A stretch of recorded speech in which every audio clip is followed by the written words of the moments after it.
You talked about door knocking. You also talked about open houses, and we talked a little bit about that. You had a process for open houses, didn't you? Well, again, going old school, like I would host 4 open houses a Sunday, an hour at a time, and I didn't care if I got there a little bit late. I mean, if I was going to be a couple minutes late, I didn't care because energy sells real estate. So I'm like, I would tell the seller, hey, heads up, I'm going to be getting there right when it starts, or maybe a minute or two late. And they look at me like, what? And I'm like, yeah, my goal is that I'd love to have 5, 6 people right behind me. Like, hey guys, sorry, the last open house was so busy. The market's active. This is a great house. Come on in. People want what other people want. So when you create like an energy and a scarcity, that's what sells. That happens to you. I go, it happens all the time. I fail all the time. I was out making phone calls with my team. And I'm like, okay, I'm just dialing with you guys. We're prospecting, we're making calls. And we got a guy on the phone and he like told me off and hung up on me. And I just went to the next one. And I looked back and like all these heads are out of their offices, like looking, they're like, Amy, you just got hung up on and told off. And I'm like, yeah, yep. It's just a numbers game, guys. Like just stay in the game. It happens. They're like, that happens to you? I go, it happens all the time. I fail all the time. I just get back up. You're going to fail too. Just get back up. Fail quickly, get back up. Shake it off. We know all real estate agents want to acquire clients consistently so that they can grow their business and income for that great lifestyle. This broadcast brings you the best and top people in the industry to support that quest. This is Dave Fanale, and I'm here to bring you the Real Estate Skill Builder broadcast, Real Estate Talk TGIF, brought to you by Real Estate Skill Builder and Align, your premier real estate solution. Welcome back, everybody. Good morning. Again, this is, we are September 5th, 2025, episode 380, and we have Amy Wienands on from Iowa. And I just want to read a little bit about you, Amy. I mean, we had a great conversation this week, and first met you out at an event, John Chaplak's Tahoe event, which is actually probably, I think, one of the best events there is. Mm-hmm. I've learned an awful lot from John over the years, but Amy, you just don't sell homes or run a brokerage or run a team. I mean, you lead with purpose. I mean, you built Iowa's #1 real estate team and grew it from just a couple of people to over 45. And you still treat real estate as your ministry, which is really, really cool, right? It's your way of serving people at the highest level. You are bold, purposeful, and Amy is here to share how business and impact go hand in hand. Welcome to Real Estate Talk TGIF, Amy. That was just a little bit different of an intro. I hope it was okay for you. Amy Wienands, welcome. Dave, I'm so honored to be here. So thank you so much. And I just have to applaud your consistency. Mind blowing, right? Thank you. Thank you. And you know, it's like I find so much that in every day, every week I do these, that the person, if they're like, this is the first time you're on, hopefully be on many more times as time goes on, but we just seem to gravitate to each other of what we're doing and how we're learning. And there's really a bottom line of everything we do and its purposefulness and all that. But first, there's 2 things I want to ask you as we get started. Number one is a question I ask everybody every week. What does TGIF stand for? Thank God. Well, it's mostly, I think, thank God it's Friday, but I think, thank God it's Monday. Thank God it's every day. Well, that is true, but for this purpose today, TGIF means thank God it's finale. Sorry, but that's just the way it goes. Thank God it's finale. All right, there we go. So anyway, you know, I always start with that, but the most important thing I talk about is the journey of the person that I'm talking to today, right? And that's you. And the important part is everybody starts somewhere. Everybody has maybe they have a purpose from years and years ago, or maybe they have a something that they want to strive for. Maybe they need to prove somebody, to somebody that they could do it, etc. So your journey, how did you get from the beginning to today where you are running this great successful team and you've got a great podcast, you've got so many things going on, and you just seem to throw your love into everything. How did you get started? What was your journey like? Okay, so backtrack. I was working in Cook County Jail in Chicago, working with inmates, teaching employability skills to people that were never going to see the light of day. And I did that from my last year in college for about a year after. And I'm driving on the train one day, and I'm riding on it, and I'm reading the book, The Magic of Thinking Big.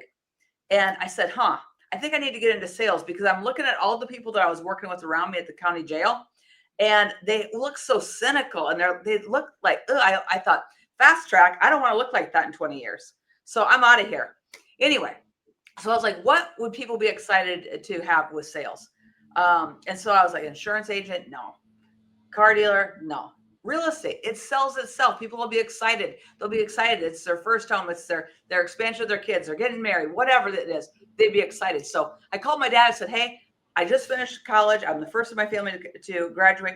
And I called my dad and say, hey, this private education you've been paying for, I now have decided I'm going to go into real estate. I'm coming back home. My dad was horrified. And, he tried to be supportive, but he was horrified.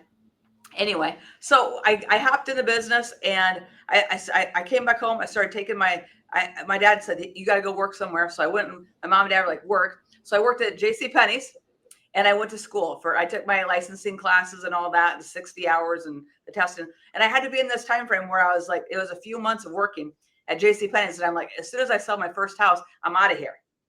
So I went to work every day. Like, all these people are my customer base potentially. So Right. I'm helping them get their shirts and their ties and stuff, because I worked in the men's department. I'm like, guys, I'm getting in the real estate business. So I have my license soon. It worked well for me. So I get my license, and my first week in real estate, I sell 2 homes to their brothers, family members. First week in real estate, sold 2 homes. My first week in real estate. And here's the thing, I'm 30 years in, and I've yet to see somebody do that. Right? Yeah. So it gave me a confidence booster, though, but like, hey, I'm going, man. So, and I liked it. So I got into it, and my dad said, hey, here, they handed me a book and said, here's a phone book. If anyone knows what a phone book is, they handed me that and said, there's your database. Go prospect. That wasn't going to work for me. So my dad's like, go knock. So I went, I had a logo put on there, and a sticker that said, I'm fresh in the business, hire me and start packing. And I went door knocking literally every day. I knocked 50 doors, rain, shine, snow, didn't matter, 50 doors. And my dad was my accountability partner, because every night at dinner, he'd be like, how many doors did you knock on today? Who'd you talk to today? And I couldn't lie to him. There you go. I couldn't lie to him. So he'd know it. So, and I had success with it. I got a great listing in a great neighborhood. And I was like, oh, this stuff works. Work works, right? Right. So I just got in that mindset. I did that for 2 years. You did. Wait a minute. You knocked on doors, 50 doors for 2 years, every day. Every day. Were you ever afraid you were going to run out of doors? No, I wasn't afraid I was going to run out of doors. But here's the thing. Like, I have business relationships, and I have client relationships that go all the way back to my door knocking days. And here's 30 years ago. 30 years ago. And here's the thing. I'll still do a door knock. I just told my team yesterday, I go, hey, I'll take you out. I'll go train you. I'll go teach you how to just talk to people. Talking to people. Like, that's just the skill, right? So and here's the thing. People like to see hustle. The whole mindset of the marketplace, they don't want you riding around in your fancy car. Like, they want to see you work. Right. So they like to see hustle. And I was the youngest in my marketplace. I was 22 at the time. And literally, people got behind me, and this community was really good to me. And I wanted to do things at a different level. I saw real estate completely different. So I got in, and I just started to grow and grow and grow. And 10 years in, I hired an assistant. So you say you were different when you were 22. I mean, okay. So what was business like, and what did you have to deal with that's different than today? What do you see the major difference as from 30 years ago to today, and how people can get going? Well, multiple things. Okay, so backwards, like, we did not have super keys. We didn't have keys at the properties. We had to go pick up keys from offices and go return them, right? Yep. Or do handoffs on keys, which made things difficult. We didn't have the MLS at our fingertips. We had to wait for the daily fax to come in. Yep. We didn't have any information on housing at our fingertips. We had to go to the courthouse to get information. So what's changed is scalability has changed with technology and time saving.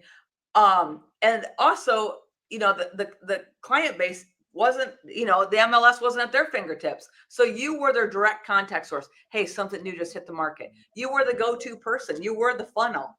And that is not what we have today. So also Right. it was much more contact, and you developed a lot deeper relationships back in those days. You were sitting in their driveways at midnight, presenting multiple offers. I said the baby threw up, the milk got spilled on the offer. The funny things, oh, you're coming back over. Those things connected you and made you memorable. And I think that's one of the Right. biggest issues of the real estate industry today is we have to find new ways to connect with human beings. Because 85% say that they'll do business with their agent a second time, and less than 12% do. That's correct. Because they don't that remember hasn't you. changed. Huh? Even though it's easier to communicate today, that hasn't changed. Yeah, so it's this connection point that we've got to develop these relationships. We're in a relationship business, and if we ever forget that and we become transactional, we're done. And I think I've been really focused on relationship and not transaction. Right. And look, the business, as you just said, you talked about some of the technical things that were different those years 30 years ago. And so, I mean, we didn't have the MLS at our fingertips online.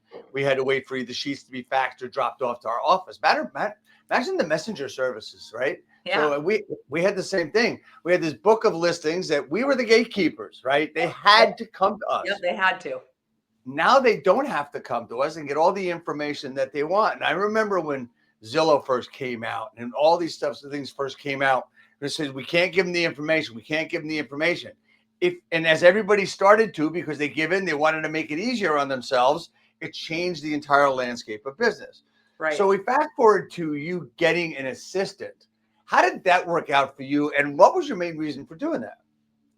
Oh, my main reason was just because I needed a life. And so I hired an assistant, and then I'm like, well, you got to get licensed because you can't do much for me without a license. So I got her licensed, and she worked with me for a couple years. And we just got to the point, I would sell 100, 130 homes a year, myself and an assistant. And it just got to be I did not have a life. At one point in time, I was carrying 150 listings myself. That's unheard of, guys. Unheard of. I had literally no life.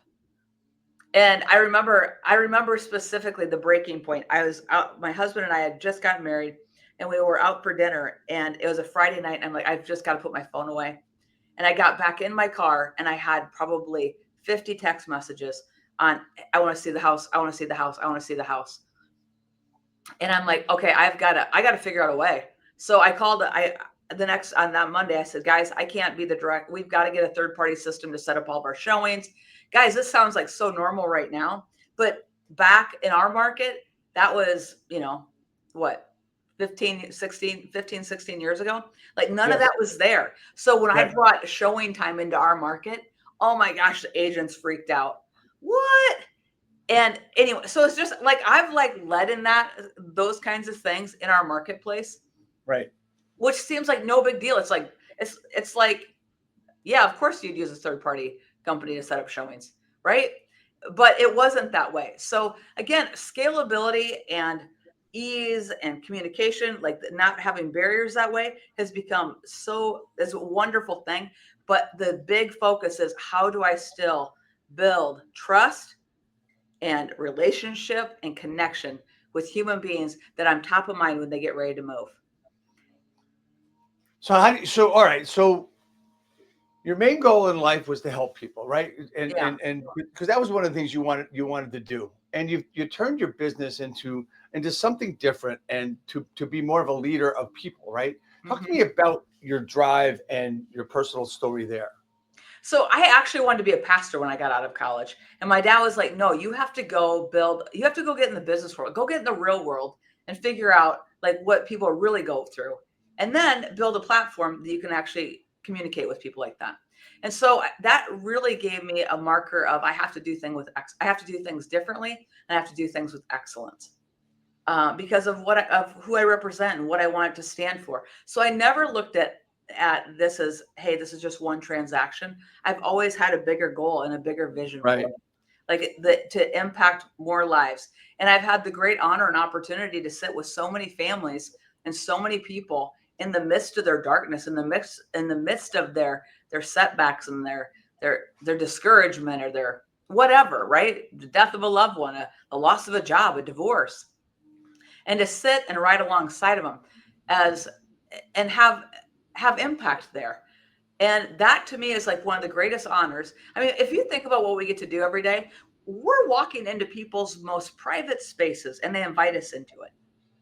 Right. And when you treat that as an honor and not like, hey, you're lucky to have me, it's a game changer, right? And so I feel I feel like we've had a time in real estate that we've like, oh, they're lucky just to get me to be their realtor, instead of, hey, I'm so honored that you give me the opportunity even to walk through your home and meet with you. I think with you lead with that, like it's an honor to get to work with you. I teach my team that all the time.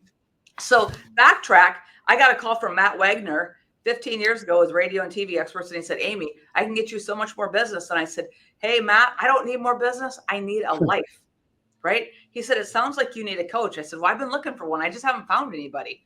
So he partnered me up with Corcoran Coaching. I worked with Amanda Howard, and then ultimately I worked with Bob Corcoran. And basically in 3 weeks, we set up a team. In 3 weeks, I went hook, line, and sinker. And I say, I'm going to trust them. I'm just going to trust what they tell me to do. I'm going to do everything they tell me to do. And when I did that, I was scared. I bought systems like Boomtown that when I called to set up Boomtown, they're like, hey, you're way too small to have us. But if you're going to keep coaching, we'll sell you our system. Right. So just things like that. I set up, a vendor program. Like in 3 weeks, I hired, I don't know, 5 or 6 agents, and I started to build a team. And I built a team, and I was building a team. And I was like, we just, we call ourselves the Amy Wienands team. We were part of Remax Home Group at the time. And we were putting videos together, doing creative things in the market, Right. doing everything at a different level, and bringing just marketing into it in a different way than we'd seen. Yeah, so one of the things, I mean, look, I'm a really big student of AI, and I'm a really big student of technology and getting things done. And I learn a lot about every week about who comes on my broadcast. And a couple of things, that are really important that I see, and we talked about the other day, is you treat this more as a mission, as a calling, than you do as a business, right? And it's your purpose. Talk to me about that and how that drives you and how it drives what you do with your team. It drives what I do with my team every day. It drives what we do in this community every day, because one of our core values is to leave a positive impact on every person we meet. Now, obviously, there's going to be some hiccups, and not every transaction is going to go perfectly. But right. Our encounters, the mark in our community is that we give to our community, we give back to our community, we make our community better. And that is how we try to lead with everything that we do. And so from a top level to the bottom, we want to make an impact. And we want to change people's life for the better, that they bump into you and say, man, I'm better after having that encounter with you than I was before I met you. And that's how I want my agents. Like my agents, I care about their sales, but I care way more about their the wholeness of their life. Right. Right.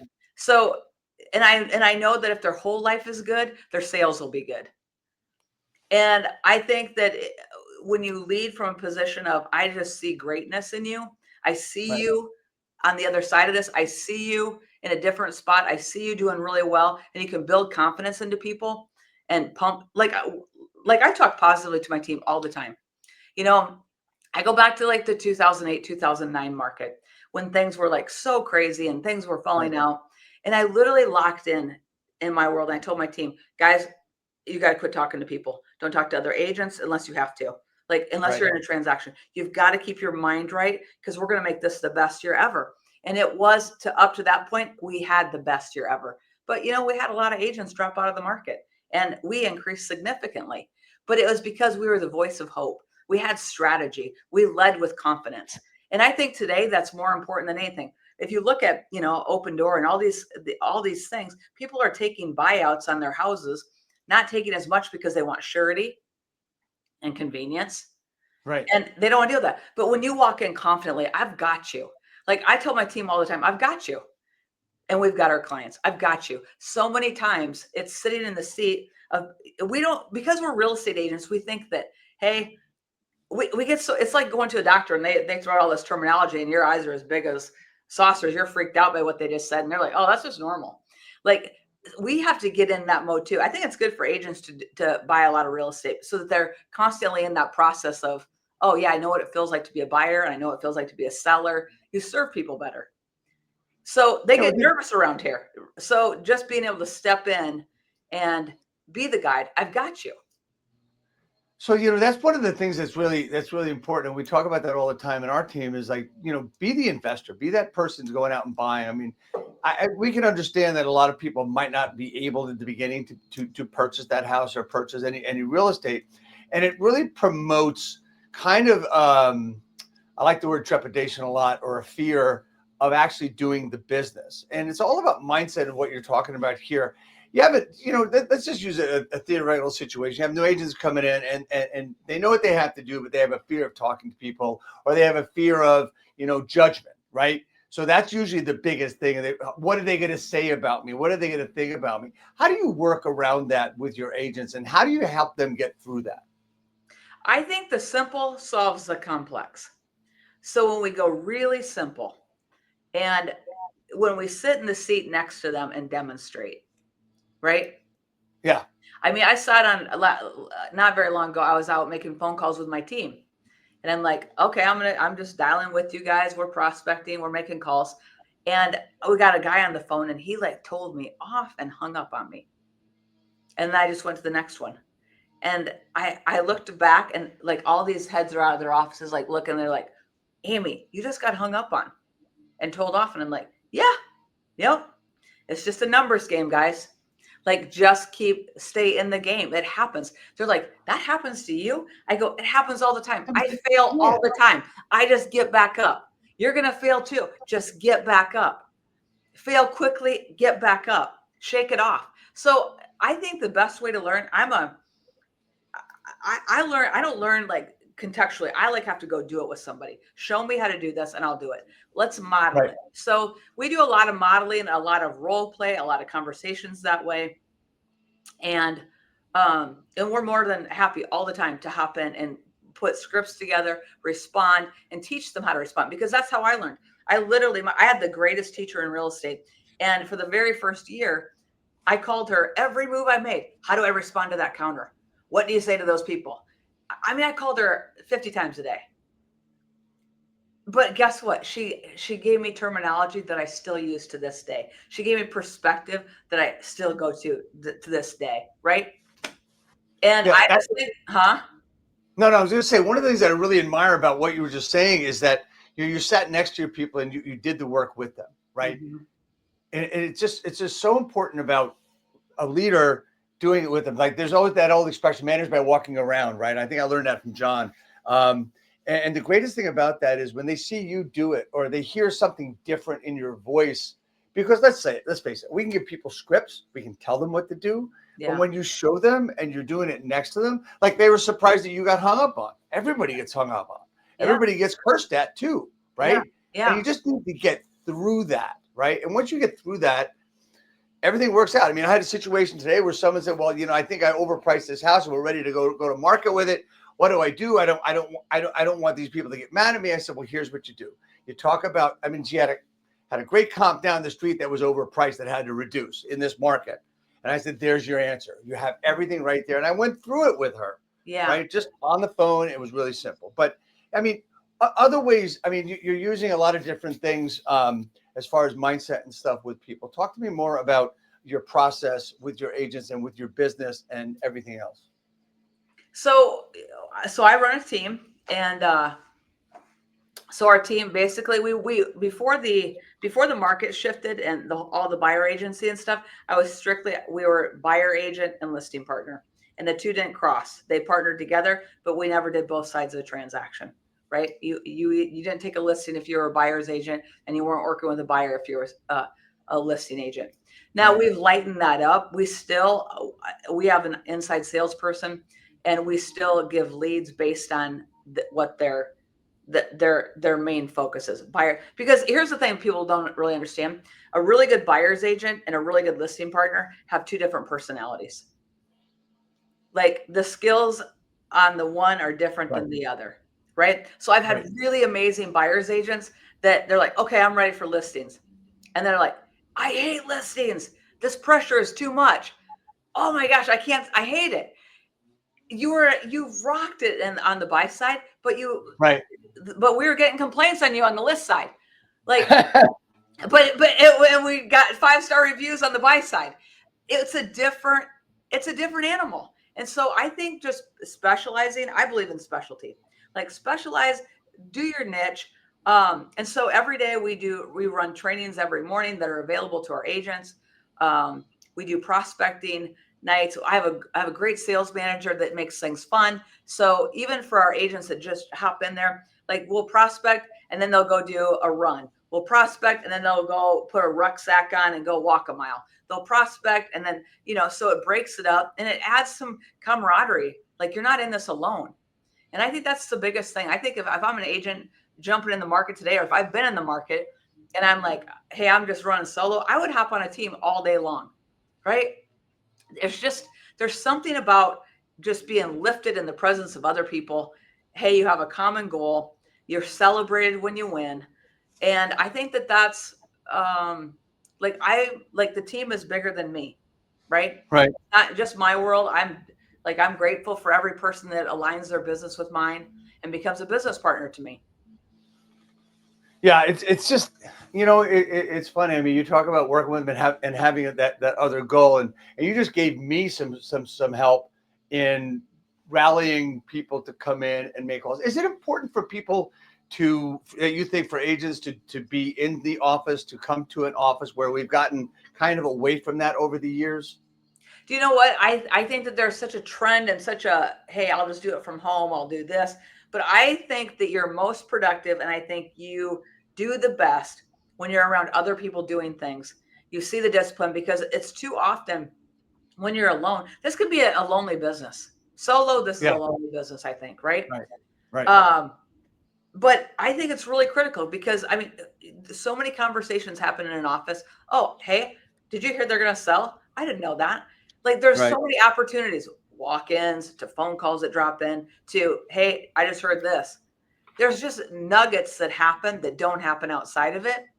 And I always, when I didn't own my own company, I always treated all the admin staff like they were my customer base because I wanted them to think about me when they got ready to hand out a lead, not hand out a lead like that was coming into our office. I'm talking their own person. Like they have people know them. I mean, all of I think sometimes as agents we don't look at the admin staff as Right. having choices in who they refer business to. They all Right. do. So I just think that it's really like I think that you have to, there's so much happens like collectively in a team and it coming in, but the push to not happen was huge. And like during COVID and all that, but I Right. have a 10,000 square foot building. We have plenty of space. I'm like, you're coming back in. We are in a human contact sport and we need each other. Right. No, I completely agree with that. One of the things I read the other day, I'm in the New York metropolitan area here, and commercial space is office space is getting rented like crazy now in Manhattan, where it wasn't before. So it's reaching that pre-COVID time frame. So people are going back to the office, and I think in this business, it's really important to be around the people that can help it, especially if you're brand new. And that leads me to the question about markets, right? So you mentioned 2008, 2009 being your best year.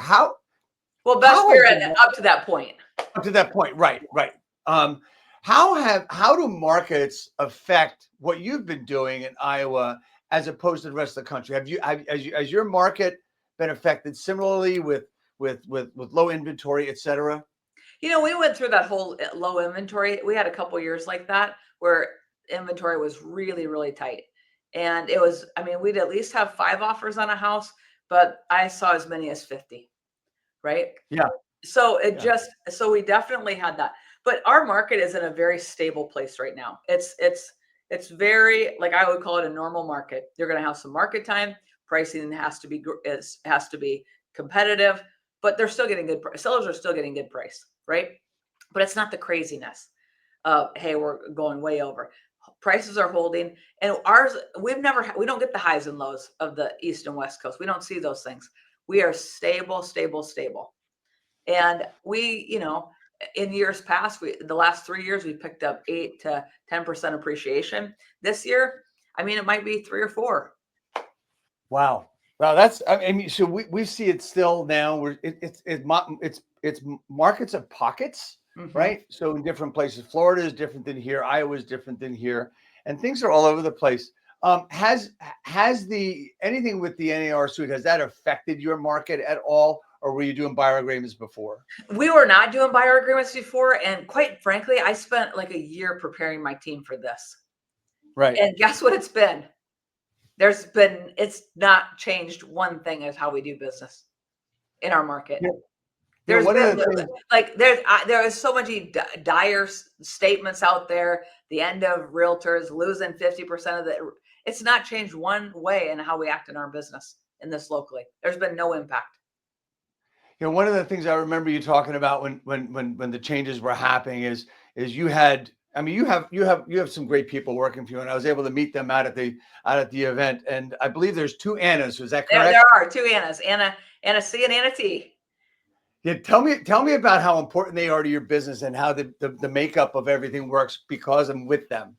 Hey, they like without them, goodbye. They run the show. They really run the show. They're the implementers. I have vision and they implement, right? And our operations manager, Anna T, she's has a corporate background in human resource. She's invaluable, right? And then and she does a lot of techie stuff. So she builds systems and she loves a spreadsheet, like Excel is her best friend. And, Anna Coffrin, it leads my sales team. And so she's in the trenches, at taking calls late at night. And I do too. I mean, I get in the boat with my agents, but she's always coming up with creative ways. She does all of our onboarding and our sales management. But I think that people are so blessed because it's harder to get agents to commit right now.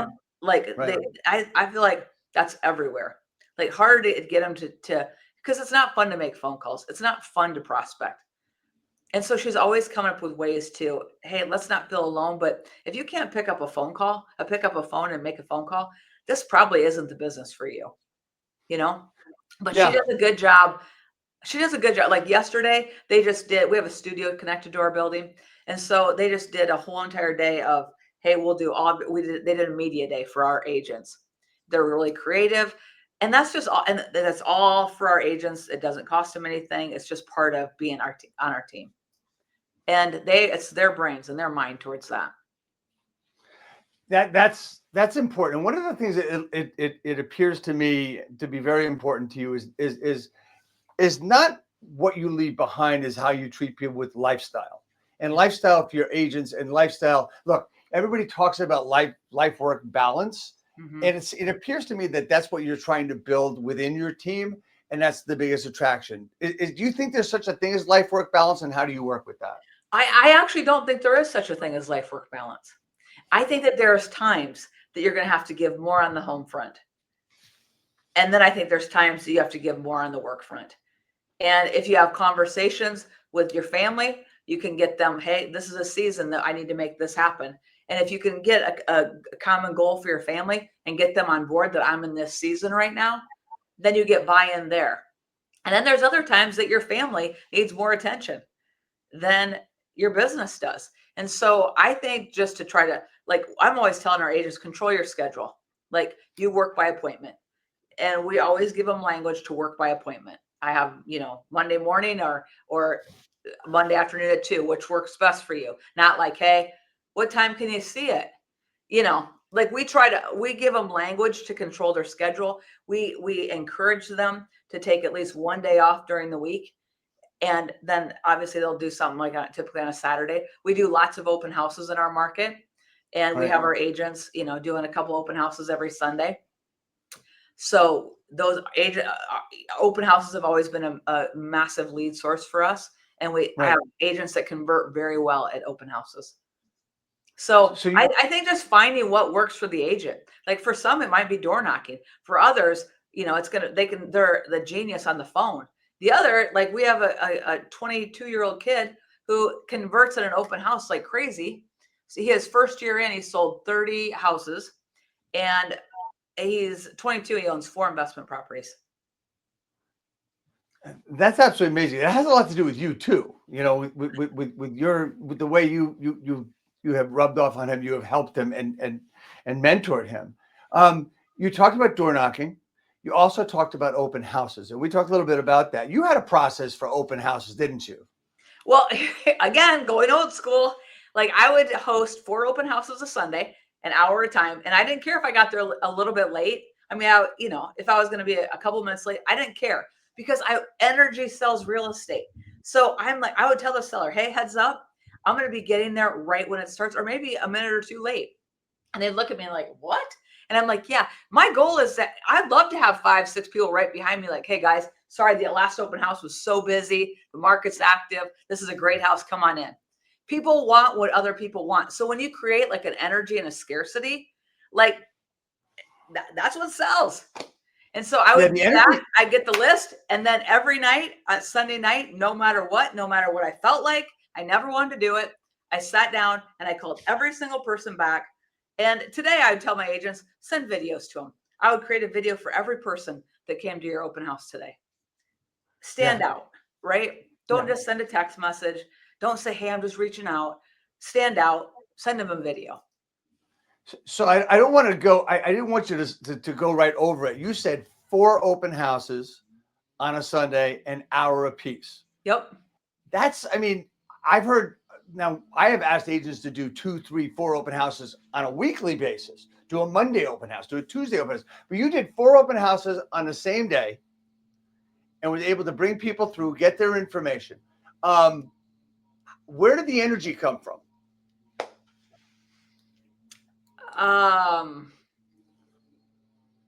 That's a good question. I have a lot of energy. Oh, yes, you do. And I like to be efficient. And I felt like the exposure that my team, that I just needed to have, like, here's the thing. Again, it's a human contact sport. And I was meeting so many people at open houses. And obviously there's always a time when, hey, no one shows up. But overall, like, that was just such a funnel for me. Yeah. And here's the thing, we're in a small community. So I enjoy talking to people. So work didn't feel like work to me. Now, was there days that I was like, oh, I got to pump myself up and do some self-talk because I'm tired, I've worked a lot, or we've had a lot going on, and I've got 4 open houses to do. Yeah. But when you keep them moving and you're moving through houses quickly, I just found the energy, and people give me energy. I'm an extrovert, not 100%, but people give me energy. I feed off of that. And I just found a pattern of success with it. And you run towards what makes you feel good. And I found success in it. I had great interactions with people. I developed great relationships, great friendships with people through those open houses. And then half the time people would come to see me at my open houses that were just friends of mine. Like, hey, I knew I'd see you out somewhere, just tracking you down. Right. So we've used the word purposeful and we've used the word mindset a little bit today. I'd like to get into a little bit about being purposeful with your business, because that was kind of our intro and our promo yesterday about being purposeful with your business. Is there a way to get there, or do you just have to have it, or do you have to have that mindset? How do you, I mean, John, what's his name? Tony Robbins says that you can change your attitude like that, right? Mhm.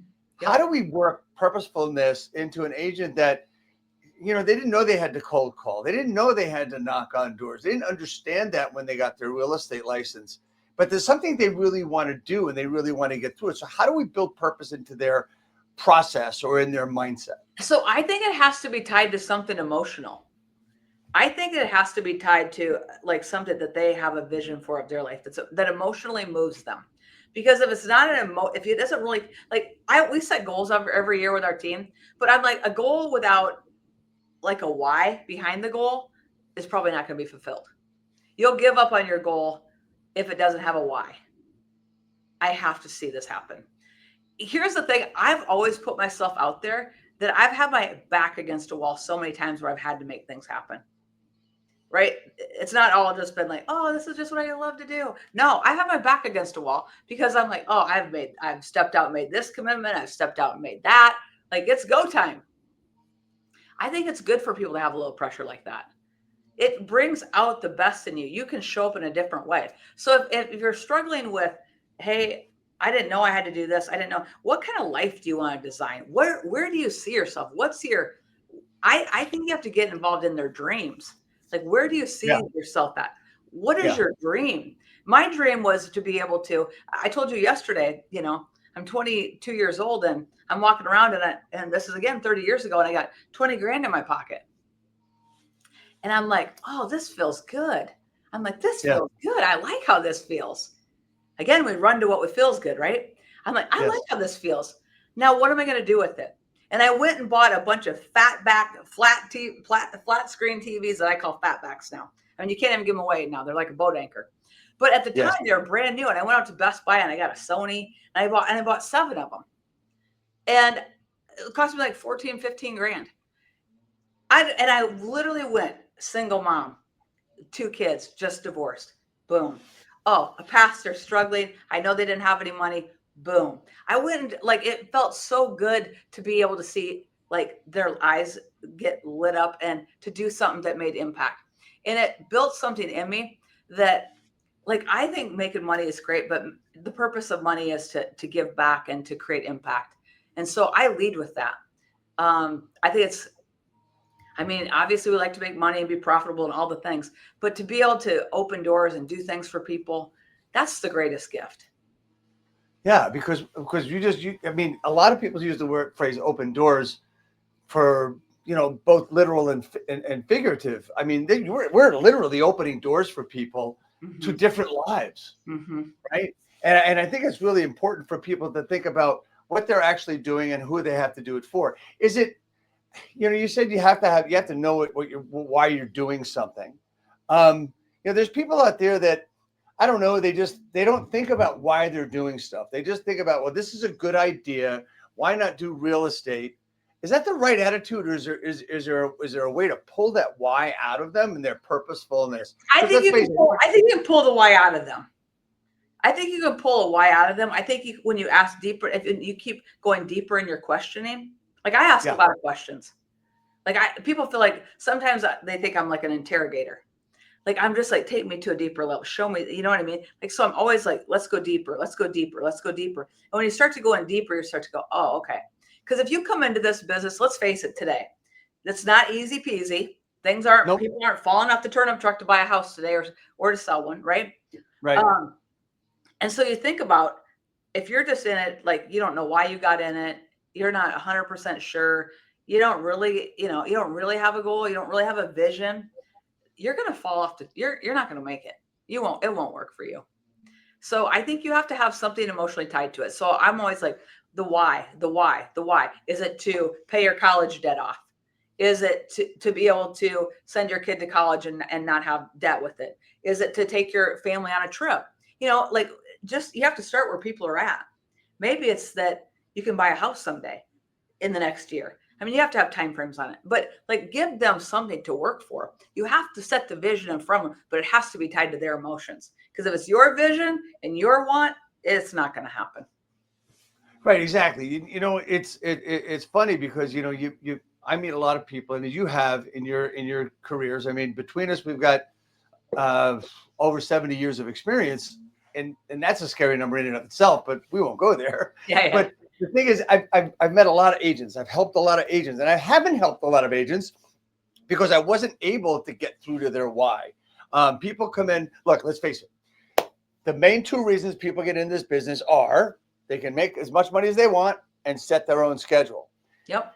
Unfortunately, about 87% of those people in a few years leave the business because they really didn't want to make any money, or they didn't want to really have any time to do the work. It's so difficult for me, and maybe you can help me with this, is when someone's coming from a regular job, like a 9-to-5 job, and they come into real estate, and you find out they're not doing the work or working. How do you translate that, Amy, from a 9-to-5 to this commission-based business where you set your own schedule?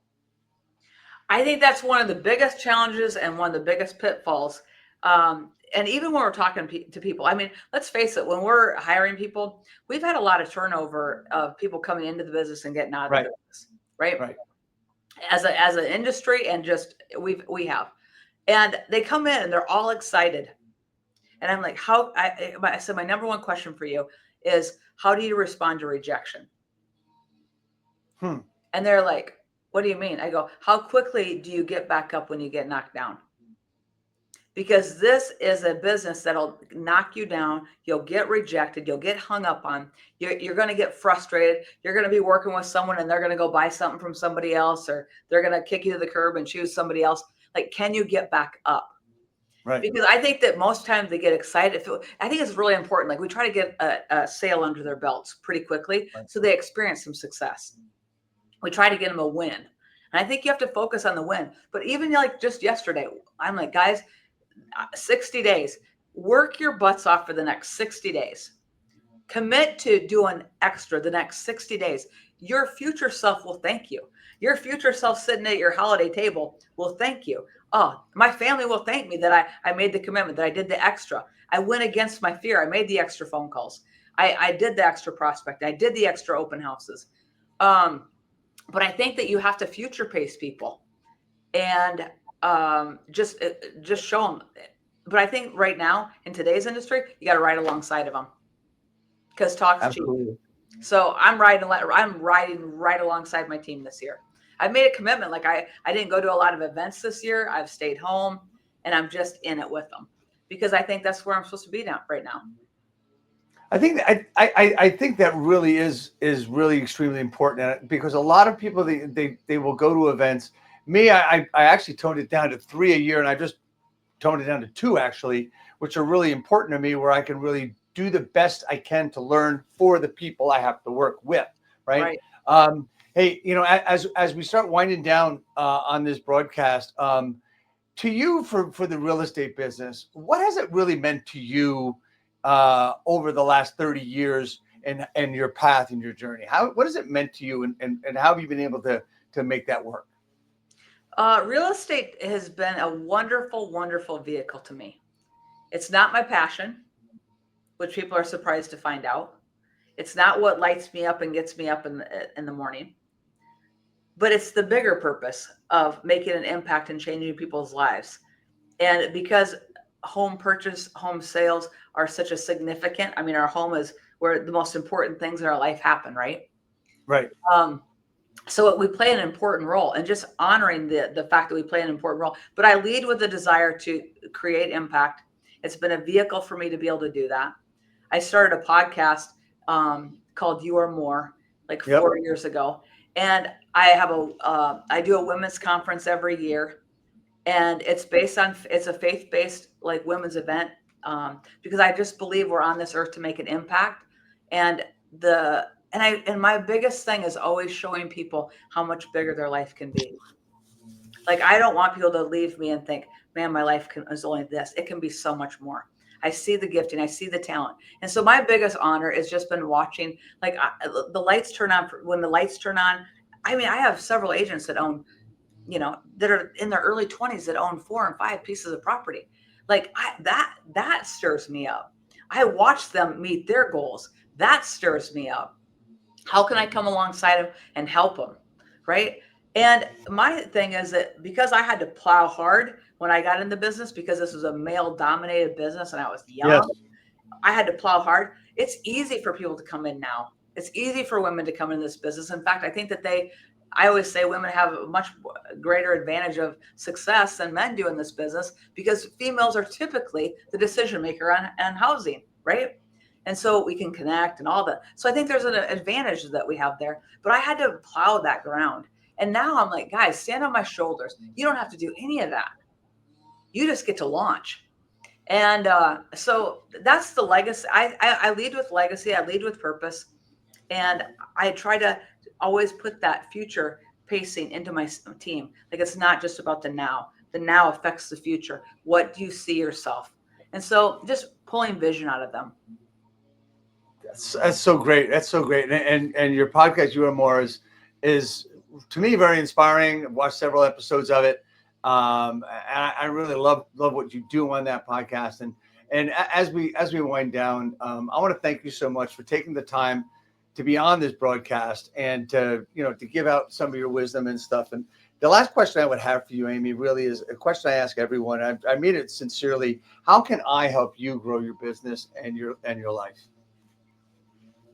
You know what? I have to actually tell you that just being exposed to you the last 24 hours has stirred me up, because I Really? said, and the reason is this: when I had no idea how much that you have been so consistent. And here's the thing: we can have dreams, but we rise only to our disciplines and our habits, right? Right. And the fact that you have stood in there and done this many episodes, I know what it takes to create content and do the thing. And you've done it for 300, how many episodes? 375? 380 total, 375 weeks in a row. 375 weeks in a row. It's amazing. And so to me, I'm like, yep, there you go. That's what it takes to win. Discipline, consistency. It's the key to everything in anything. Anyone can be like, oh, just sporadic. Consistency wins. And so even that, like I've told probably 15 people about that. Like, guys, he has done this consistently this many weeks. It's impressive to me. Yeah, it's I as I said to you yesterday, is like I saw someone doing a really poor job of this, and I said all I got to do is show up every week, and I can do that, and Yeah. I've done that, and I just say that because it's like now it's like it's something I want to keep doing and keep going, and it's getting it's always fun to do it. Like I look at next week, right? So next week I have Michael Hellickson coming on. He's the he's the CEO of Club Wealth, and just he's been on before, and he's looking forward to coming on. It's just so much fun. I mean, the people I've had on, and it's just I love doing it. And to that effect, I mean, it's like I got this this little thing that I like to give everybody at the end of the broadcast is a hat with my logo on it, RE Skill Builder, and one's coming out to you, Amy. Hey, everybody, it's Michael Hellickson next week. I want to thank everybody, and God bless you all for watching this, whether it's live or recorded. Amy, thank you so much. God bless you and your family and your team, because they are your family as well. Yeah. You know what? We're going to keep going for a while. Thanks, everybody, for being on.